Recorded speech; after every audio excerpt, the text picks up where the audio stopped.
Hi guys! Welcome to my YouTube channel po. Cash payout schedule na naman po ang ibibigay po natin para sa ating mga indigent senior citizens po na nakalap po natin sa kanilang official FB page po sa iba't ibang lugar dito sa Pilipinas guys. Ayan po, magsisimula po tayo sa Municipality of Tagbina, February 17 to 18, 2025 po.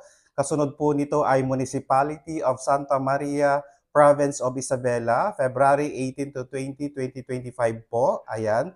Sa Dulong Bayan, Bacoor City, February 20, 2025 po. Ayan po. So magbibigay po sila ng social pension para sa ating mga indigent senior citizens po sa araw na ito.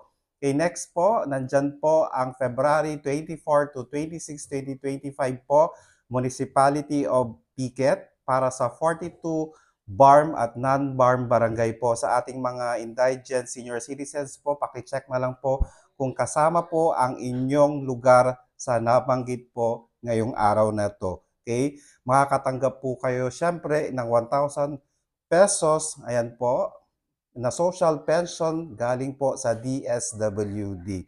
Okay, sa ating mga indigent senior citizens po, pakicheck na po kung kasama po yung lugar po ninyo. Please do not forget to subscribe, like, and share para po lagi po kayong updated sa ating mga videos. Maraming salamat po and stay safe. Bye-bye!